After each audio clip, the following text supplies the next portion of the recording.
Oke, halo semuanya, balik lagi bareng gue Yogi dan gue mau bahas soal ini, Paired CVT ya. Biasanya kan di antara kalian pasti ganti nih Paired CVT-nya biar lebih keras. Antara yang 1500 RPM atau yang 2000 RPM atau mungkin balik lagi ke standar yaitu yang 1000 RPM. Ya kalau standar kan biasanya hampir kalian lagi nyari yang ya pengganti versi nya aja yang rusak, meskipun ini part yang jarang rusak sebenarnya, jarang untuk diganti. Cuman memang rata-rata kalau misalkan kita pengen nyari performa CVT yang lebih responsif ya ketika kita gas atau di macet-macetan itu kan buat stop and go-nya itu enak, itu biasanya upgrade ke 1500 RPM atau kalau misalkan pakai punyanya BRT itu yang 15% ya. Karena kalau per sirkuit itu kita nyarinya itu yang lebih keras atau lebih empuk ya, itu antara 1500 atau 2000 rpm kalau misalkan mesin-mesin yang udah di bore up atau yang di 2000 rpm, biar akselerasinya lebih oke ya kan, top speednya dapat juga ya. Nah tapi kalau misalkan kalian ganti per sirkuitnya doang ya kan pasti kalian perlu ganti roller dong, nggak mungkin nggak ya kan, pasti harus ganti rollernya. Kenapa? Kalau misalkan cuma ganti persivity itu kurang optimal ya. Tapi kalau misalkan kalian upgrade-nya salah ya kan, tentu malah performanya nggak bakal dapat ya.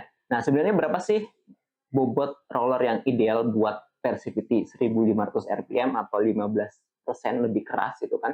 Nah di video ini gue bakal sharing ya kan, setahu gue berapa sih bobot ideal buat roller yang kita udah update ke persivity lebih keras ya, mulai dari 1500 rpm atau 15%.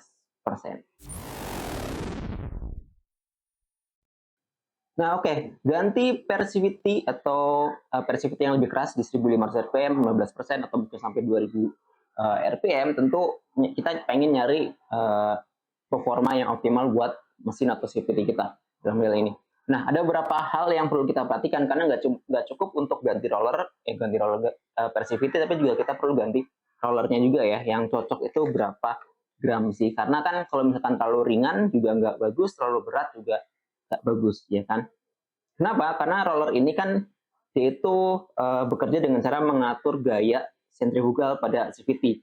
Jadi kalau misalkan bobot rollernya terlalu ringan, tarikan awalnya itu emang terasa lebih ringan, tapi top speednya akan menurun drastis. Jadi kalian nggak bakal dapat top speed.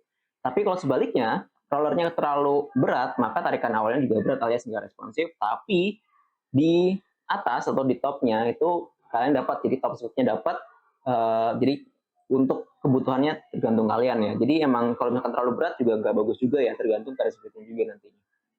Nah, bobot roller yang ideal berapa sih? Kalau misalkan kita mengatur untuk versi 1500 rpm itu standarnya itu kan 10 sampai 12 gram ya kan, 10 sampai 12 gram tergantung pada tentu kondisi mesin dan tergantung pada motornya seperti apa ya. Karena kalau misalkan roller, misalkan contohnya gitu kan sedikit lebih ringan ya kan, adil aslinya itu 11 gram, bisa jadi pilihan ya, karena bisa dipakai untuk melibas jalanan yang panjang ya kan. Tapi untuk roller yang 12 gram untuk agak di tengah-tengah ya kan, karena kan itu standarnya gitu. Nah tapi ada beberapa pilihan yang bisa kalian pertimbangkan kalau kalian mau ganti atau upgrade roller dan juga persivity-nya. Misalkan kalian udah ganti nih, udah fix mau pakai yang 1500 rpm untuk si persivity-nya.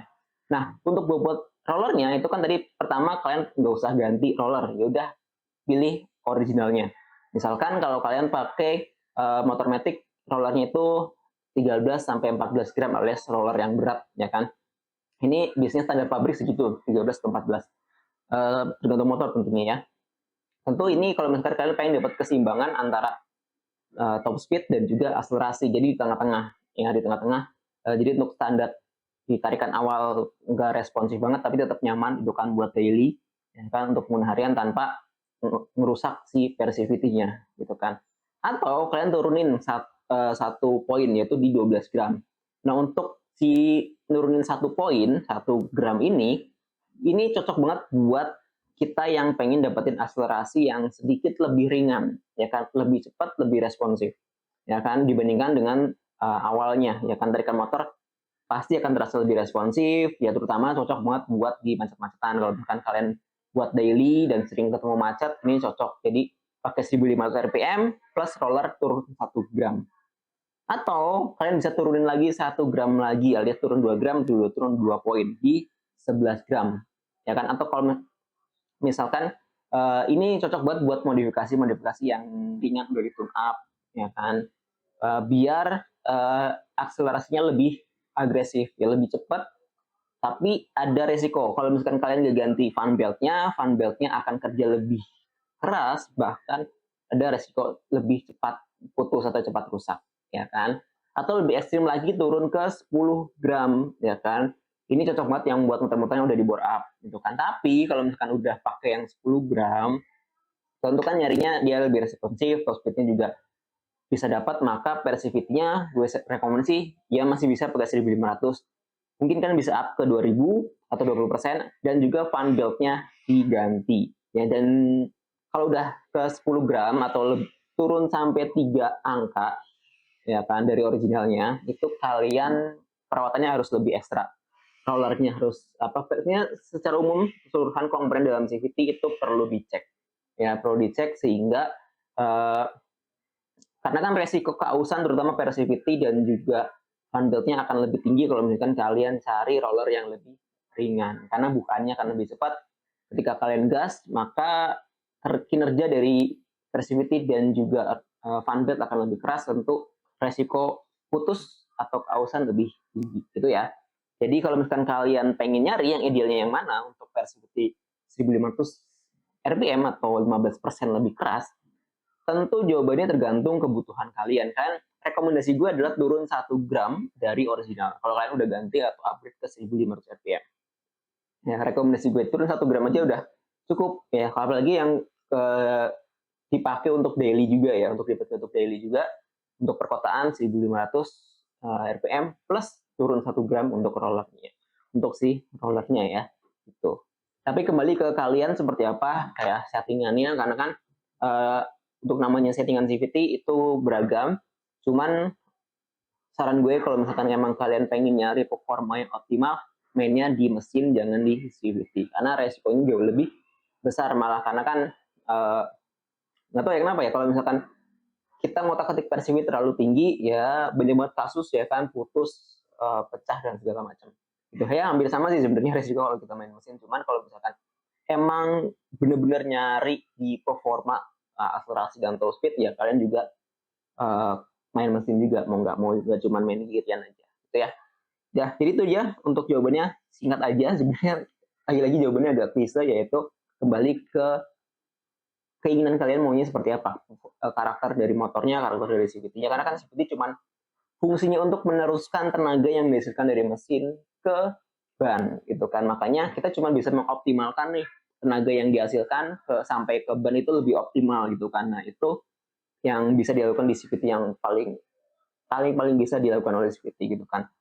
Kita nggak bisa naikin sampai setop mungkin ya kan, jadi itu dia. Nah jadi itu aja, terima kasih. Kalau misalkan ada kekurangan gue mohon maaf, dan kalau misalkan kalian lagi nyari persivity ya, persivity atau roller atau fan belt yang berhubungan sama CVT ya, kalian bisa klik linknya di bawah untuk pembelian. Gue ada dari BRT. Kalau misalkan kalian mau untuk BRT kan di sini ada 10 sampai 15%, itu sebenarnya 1000 atau 1500 RPM sebenarnya. Uh, Terus kalau yang 2000 RPM itu yang 20% kalau BRT, atau kalian pakai yang Kawahara juga gue ada ya, Kawaharanya. Kawahara juga ada 1500 ya, 1500 RPM gue ready. Rollernya juga ada, roller gue varian lebih banyak. Roller itu ada dari Kawahara, ada dari BRT juga, ada dari Triple S, ada dari TK juga ya. Jadi kalau misalkan kalian mau beli roller, beli Persivity, silahkan boleh langsung aja klik link pembelian di bawah, silahkan pilih merek yang kalian suka ya, kalian percaya kan. Dan kalau misalkan kalian masih bingung, mau ada yang tanyakan, boleh silahkan tanya aja di kolom komentar. Kalau gue bisa jawab, gue bakal jawab secepatnya. Kalau misalkan gue nggak bisa jawab, nanti gue coba untuk cari-cari info yang lainnya ya. Jadi itu aja, terima kasih, sampai jumpa di video berikutnya. Bye.